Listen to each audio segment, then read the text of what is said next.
Assalamualaikum warahmatullahi wabarakatuh. Perkenalkan, saya Adelia Ayu Safitri. Di sini saya sebagai perawat dari Universitas Bakti Mandala Husada Slawi. Saya membuat video ini untuk memenuhi tugas komunikasi keperawatan pada pasien gangguan sensori yang terdiri dari komunikasi gangguan pendengaran, gangguan kognitif mengingat, gangguan berbicara, gangguan penglihatan, komunikasi, gangguan sensori pada lansia. Gangguan sensori pada lansia ini sudah biasa terdapat di Indonesia.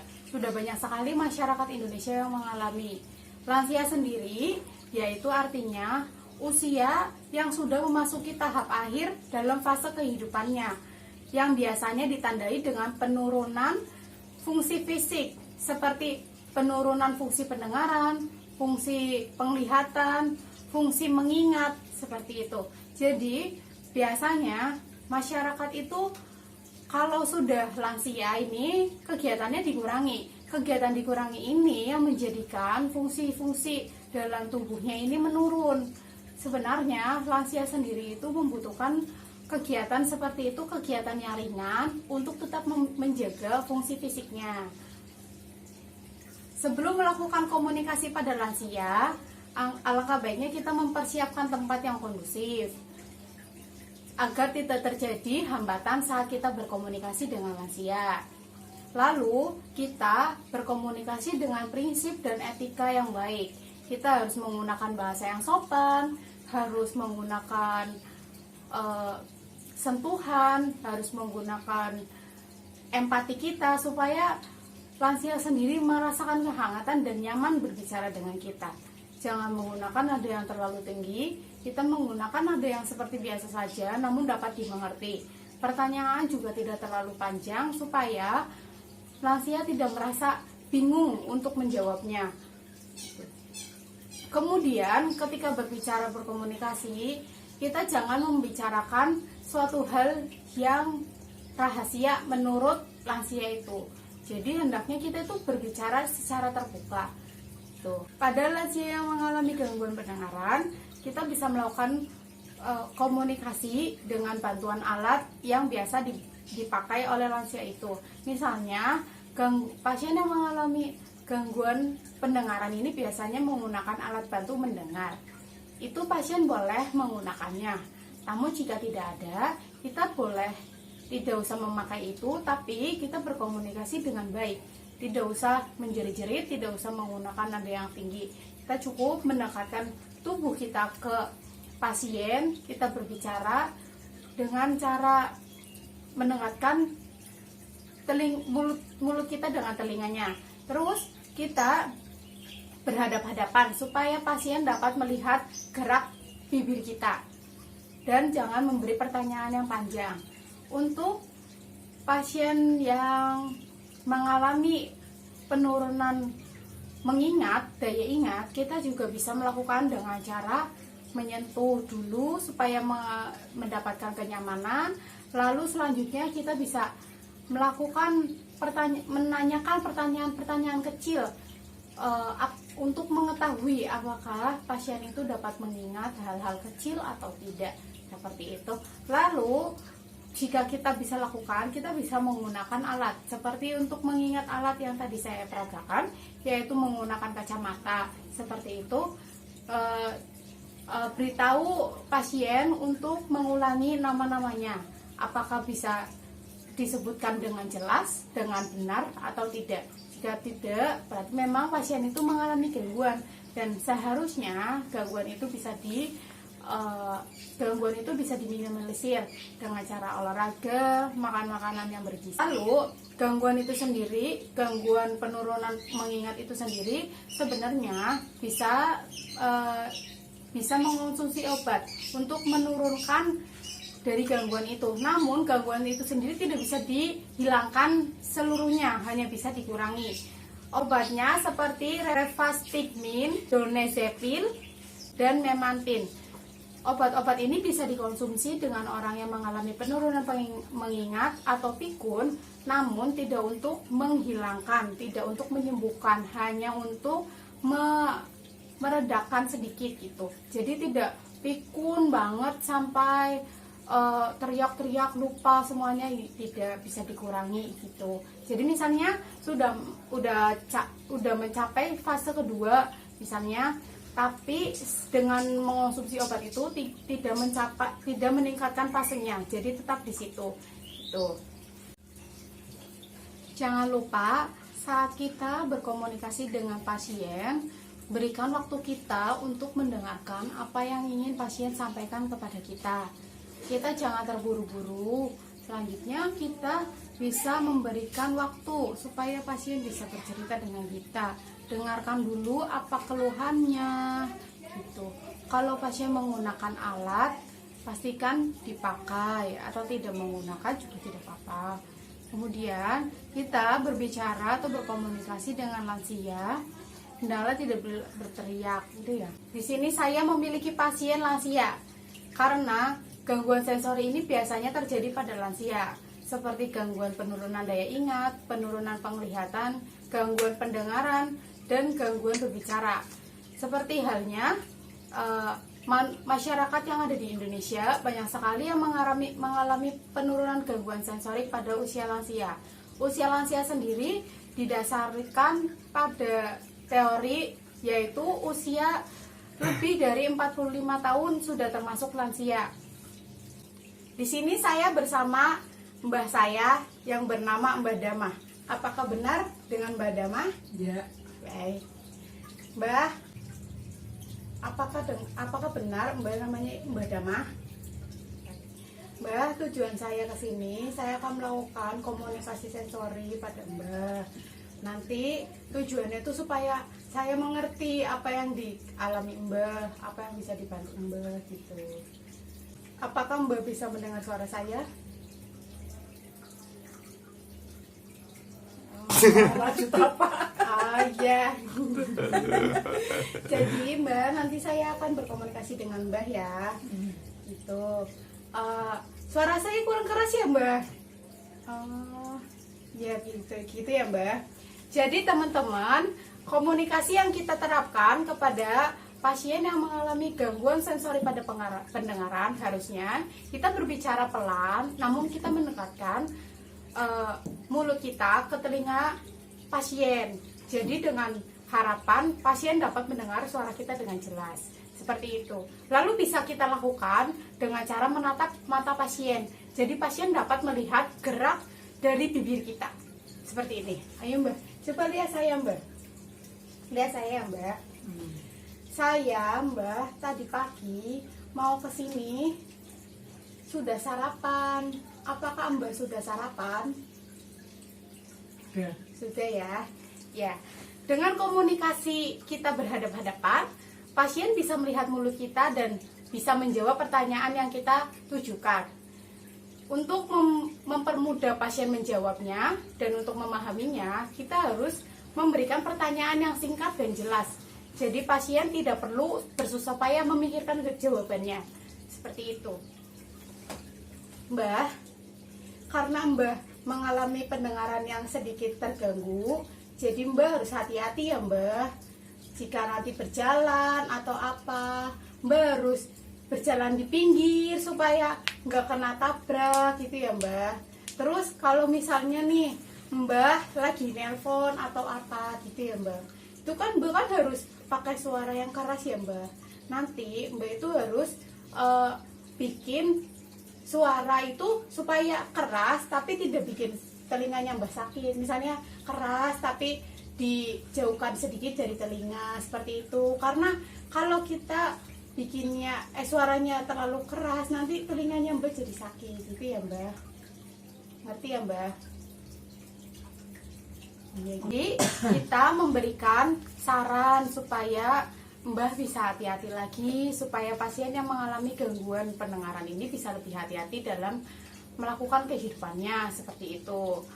Selanjutnya saya akan melakukan komunikasi pada pasien yang mengalami gangguan penglihatan. Komunikasinya kita berhadapan-hadapan terlebih dahulu dengan pasien. Tentunya pasien tidak akan mengerti kalau ada orang di sampingnya. Jadi kita tepuk dulu atau kita menyentuh dulu untuk menjadikan pasien paham dengan kehadiran kita. Jadi pasien itu mengerti ada kita di dekatnya, seperti itu. Lalu jangan lupa perkenalkan diri dulu. Mbak, iya gitu. Iya. Mbak, di sini saya perawat Adelia Aisyah Fitri. Ingin berkomunikasi dengan Mbak. Apakah diperbolehkan, Mbak? Boleh. Mbak, kalau misalnya jalan kan Mbak nggak bisa melihat ya, Mbak? Iya. Mbak, kan biasanya kalau Mbak jalan kan susah karena matanya Mbak kan susah melihat ya, Mbak. Itu ntar Mbak biasanya menggunakan apa, Mbak? Alat bantu apa? Tongkat, Oh, kayu. oh gitu. Oh, terus kalau misalnya kayak gitu, anaknya juga bantuin, Mbak. Ya, kalau ada digandeng. Kalau nggak ada ya pakai kayu, tongkat. Gitu. Iya, Mbak. Mbak, kedatangan saya ke sini, saya ingin mengerti apa yang dibutuhkan sama Mbak gitu. Barangkali Mbak butuh tongkat atau gimana, saya bisa mengajukan ke pemerintah supaya Mbak dapat bantuannya. Seperti itu, Mbak. Mbak juga harus hati-hati ya, Mbak, kalau kemana-mana ya, Mbak. Iya. Komunikasi dalam pasien yang mengalami gangguan penglihatan ini cukup kita jelaskan dengan cara pelan-pelan, karena pasien juga bisa mendengar dengan jelas, pasien juga masih bisa memahami perkataan dari kita.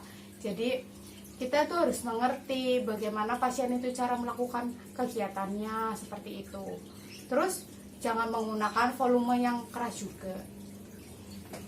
Selanjutnya, saya akan melakukan komunikasi pada pasien yang mengalami gangguan pada penurunan daya ingat. Komunikasinya, di sini kita ingin mengetahui sejauh mana pasien masih mengingat tentang hari ini, terus tentang di mana beliau tinggal, seperti itu. Komunikasinya dilakukan dengan cara berhadapan dan kita menanyakan pertanyaan yang singkat, seperti itu. Dan kita akan melakukan tindakan supaya pasien bisa melakukan sesuatu sesuai dengan perintah yang kita berikan. Betul. Lanjut saja. Lanjut saja, kita mulai. Mbak, saya mau tanya, hari ini hari apa, Mbak? Hari apa ya?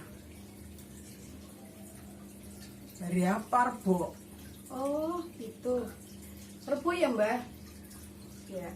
Terus Mbak tahu nggak hari ini tanggal berapa, Mbak? Nggak tahu. Nggak tahu ya, Mbak. Mbak, ini tuh tahun berapa sih, Mbak? Nggak tahu tahun berapa. Nggak tahu ya, Mbak. Ini tuh Mbak tahun 2022, Mbak. Bener, Mbak, hari Rabu. Tanggalnya itu tanggal 29 Maret gitu. Jadi kita tuh 3 bulan yang lalu itu baru tahun baruan, Mbak. Mbak usianya berapa sih? Nggak ingat? Nggak tahu. Lupa ya, Mbak. Lupa. Mbak tinggalnya di mana, Mbak? Ini namanya daerah apa? Ini namanya daerah apa ya? Tegal apa? Oh, Tegal, iya. Tegal itu Indonesia bukan sih, Mbak? Oh, nggak tahu ya, Mbak. Iya, jadi Tegal itu kota kecil yang ada di Indonesia, tepatnya yang ada di Pulau Jawa Tengah, yang ada di Provinsi Jawa Tengah, seperti itu ya, Mbak. Mbak, tadi udah makan belum? Belum. Oh, belum. Udah sarapan. Kalau sarapannya udah berarti belum makan. Oh, gitu. Ya sudah. Jadi dari komunikasi ini kita bisa mengerti bahwa Mbah itu mengalami kepikunan atau lupa, atau tingkat untuk mengingat-ingatnya itu sudah menurun. Biasanya hal ini terjadi karena kurang untuk melakukan berpikir seperti itu. Misalnya nih, Mbah itu sering sudah tidak melakukan pekerjaan apapun, jadi Mbah itu hanya diam, jalan seperti itu, melakukan kegiatan yang tidak harus memerlukan daya berpikir. Itu dapat menurunkan daya ingat dari Mbah gitu. Seharusnya Mbah itu sering olahraga ya Mbah. Nanti Mbah makan yang bergizi kayak buah, sayur seperti itu ya Mbah. Jadi harus apa Mbah? Makan Makan yang apa Mbah? nasi. Oh, makan nasi. Terus harus olahraga ya Mbah. Ya gitu. Mbak, nih aku ada alat. Ini namanya pulpen. Terus kalau ini namanya spidol. Kalau ini namanya kacamata. Coba aku minta sebutin Mbak, masing-masing namanya apa? Nih. Masing-masing namanya apa? Kacamata.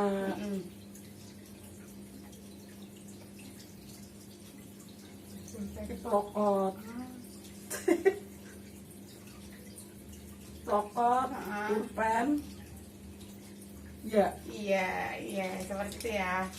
Jadi, tadi saya sudah jelaskan bahwa ini namanya kacamata. Terus ini namanya spidol. Kalau ini namanya pulpen, tapi Mbah menyebutkannya salah. Karena itu semua faktor penurunan daya ingatnya Mbah. Jadi faktor penurunan daya ingatnya Mbah ini, beresiko dari usianya yang semakin bertambah gitu. Usia semakin bertambah ini menjadikan daya ingat menurun, sehingga apa yang terjadi pada Mbah ini merupakan biasa, hal yang wajar dalam kehidupan. Namun sebenarnya ini juga bisa diupayakan untuk tidak terjadi seperti ini, seperti sering berolahraga, makan makanan bergizi, meningkatkan daya ingat seperti tetap membaca, tetap melakukan seperti menghitung atau berolahraga seperti itu ya teman-teman. Baik, makasih ya Mbak udah mau jadi pasien saya hari ini. Semoga Mbak selalu sehat ya Mbak. Terima kasih. Dan selalu menanyakan respon pada pasien saat melakukan tindakan, saat telah melakukan tindakan. Seperti saat tadi, misalnya pasien diperintah untuk menyebutkan nama-namanya, responnya juga pasien lupa seperti itu.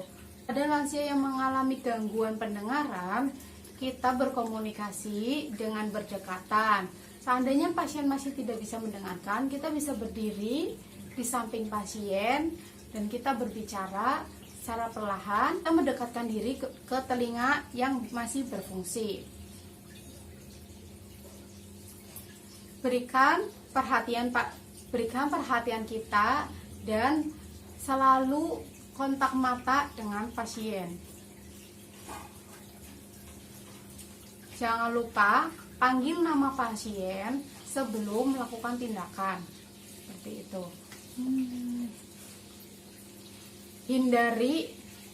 Hindari memalingkan kepala saat berbicara dengan pasien. Jadi kita harus tetap memandang pasien, kita harus mengerti bagaimana respon dari pasien. Menggunakan tekanan suara yang jelas dan tidak terburu-buru.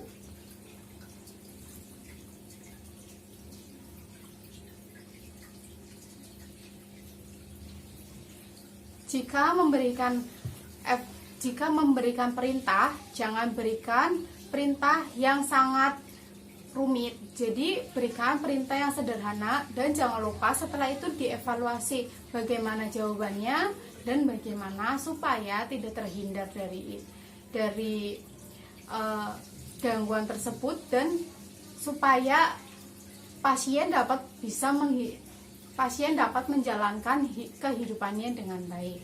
Berikan saran-sarannya juga pada pasien dan evaluasi apakah pasien dapat memahami yang kita sampaikan atau tidak. Dan jangan lupa kita dapat menggunakan tubuh kita untuk komunikasi bantuan supaya pasien dapat mengerti apa yang kita tunjukkan.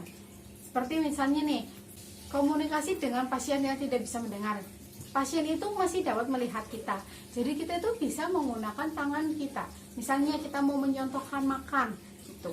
Apakah ibu sudah makan? Gitu. Kita bisa menggunakan komunikasi itu untuk membantu supaya pasien dapat mengetahui dan memahami apa maksud yang kita tanyakan. Selanjutnya, untuk komunikasi pada pasien yang mengalami gangguan penglihatan, yang pertama, perkenalkan diri terlebih dahulu. Posisikan pasien dekat dengan kita. Jelaskan kondisi tempat dan orang yang ada di sekitarnya. Misalnya kita lagi berada di rumah tadi ya. Terus kita jelaskan dulu, ibu ini lagi bersama saya. Tuh saya dilihat, tujuan saya ke sini, saya mau ngapain seperti itu. Terus pastikan klien mengetahui bahwa adanya kita di sampingnya. Dan jangan lupa, misalnya kita mau meninggalkan klien, beritahu klien terlebih dahulu jika perawat ingin meninggalkan klien. Jadi harapannya pasien dapat mengerti bahwa di sekitarnya itu sudah tidak ada ternanya lagi, sudah tidak ada perawat lagi gitu. Tanyakan pada klien media apa yang digunakan untuk membantu kehidupannya. Terus jangan lupa berikan waktu pada klien untuk beradaptasi dalam kemandiriannya. Lalu pada komunikasi pasien yang mengalami afaksia atau susah berbicara, yaitu posisikan kita menghadap klien, berhadap-hadapan dengan klien. Kita pertahankan kontak mata kita, sabar dan jangan memalingkan kepala kita dari tatapannya. Jadi kita harus menggunakan kontak mata. Tanyakan teknik atau alat apa yang dapat membantu dalam komunikasinya. Misalnya kan tidak bisa berbicara ya, misalnya bisa dengan menulis, bisa dengan menunjukkan gambar seperti itu. Lalu bila perlu bisa dibantu dengan sikap tubuh. Misalnya kayak mau bilang apa tapi tidak bisa, kita bisa ngomong seperti makan, lapar gitu. Terus berikan kesempatan klien untuk mengeksplorasikan dirinya, bagaimana cara berbicaranya seperti itu. Baik, video komunikasi pada pasien yang mengalami gangguan sensori sudah saya laksanakan. Semoga ilmu yang saya sampaikan bisa diterima, bisa bermanfaat. Terima kasih. Wassalamualaikum warahmatullahi wabarakatuh.